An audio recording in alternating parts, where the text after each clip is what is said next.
So it was around this time where I had been doing workouts pretty consistently for the past few years.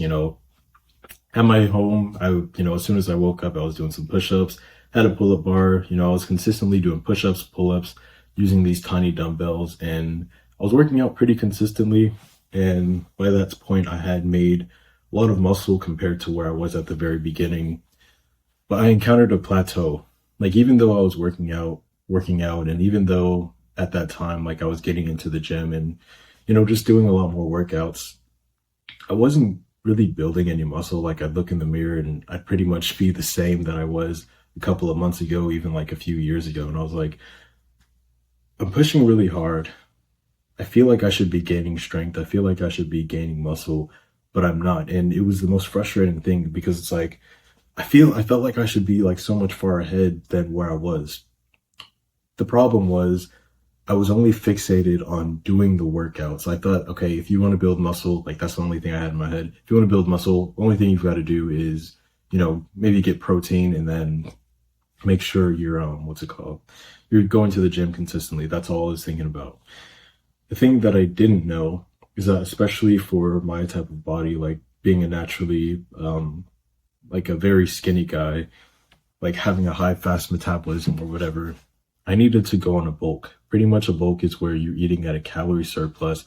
You're intentionally eating more food than your body naturally wants to have at a consistent rate, in so that you can build more muscle.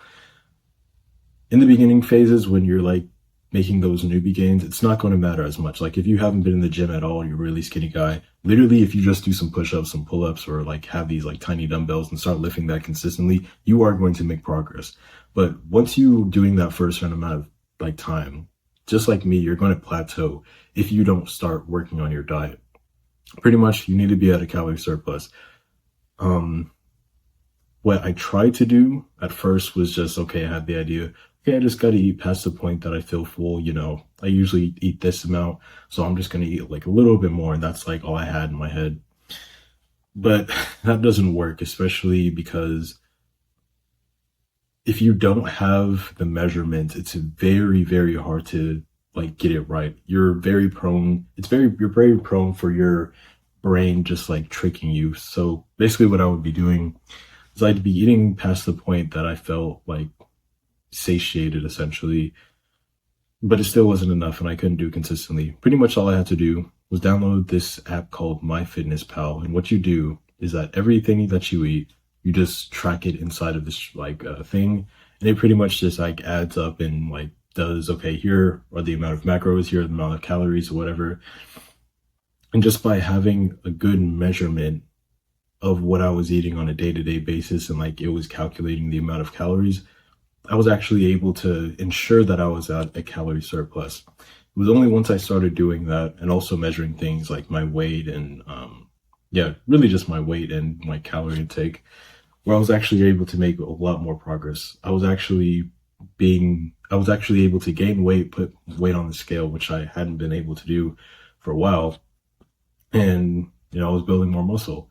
Diet is a huge thing when it comes to building muscle, because if you don't focus on the diet, if all you're doing is like working out, yes, you can make progress, but eventually, like I said, you're going to reach that plateau.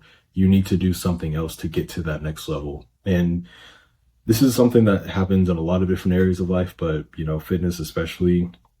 Like you can be doing something for a while and it's working, but eventually you hit a plateau. What you need to do is figure out, okay, what fundamental thing am I missing and what do I need to do so I can get past this plateau? It happens in fitness, it happens in business, it happens in relationships.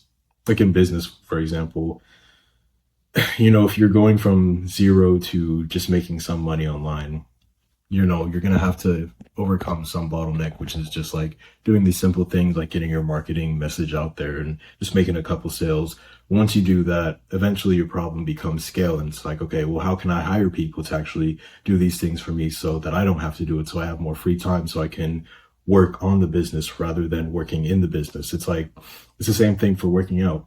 You may start out in the very beginning, okay, all I have to do is like some push-ups, but eventually it comes to a point where, okay, those push-ups are still very nice, but if you want to build muscle, you're going to have to do some harder workouts. So then, you're gonna have to go from, just doing workouts at home without much equipment to eventually getting a gym membership. And then once you've been doing that for a while, okay, now you have to focus on your diet and make sure you're eating the right foods, make sure you're eating at a calorie surplus. And then you get to a point where it's like, okay, well, now I need to optimize my diet. Now I need to make sure that I'm getting my macros right, getting the right amount of calories and like fats and protein and like the right ratios, making sure I'm eating it at the right time, making sure that, I'm getting enough sleep, all of these different things. And it sounds really complicated at first, but once it becomes a habit, it's just something you don't think about. Like, I don't know, it's something like walking, for example. When you're a toddler or whatever, when you don't really know how to walk, when you're just crawling, it takes a lot of effort for you to be able to, actually walk on 2 feet and coordinate yourself. But eventually, after you're doing it for a while, it's very easy. And then it's just like a habit, like it's instinctual essentially. And then the next phase is, okay, now you have to learn how to run. It's like you add from those different like steps or whatever. It's not so important that you get everything right the first time. Like you don't need to have your diet right and your sleep optimized and being doing all the specific supplements and whatever if you're just a very beginner. But once you start getting more advanced, once you start leveling up, once you've gotten down like some of those fundamental things, once you've locked in those habits, you've got to start adding some new things so that you can get to that next level. Just something I think you should know. Kind of went on a tangent there, but the big thing to know is that if you've been working out, if you've been going to the gym consistently and you just haven't been seeing much gains past a certain point, you've got to start looking at your diet. This is the thing that really changed the game for me, especially as a naturally high metabolism guy. It's been working out, diet, that's been a huge thing. Honestly, a lot of people talk about supplements and you've got to get this supplement like creatine and like all of these different things. I'm sure that stuff helps, but it's not nearly as important as the diet and working out. At least that's been my experience. So if you get those two things right, again, using MyFitnessPal to track your calories, being at a calorie surplus, that's going to really help you. Hope this helps.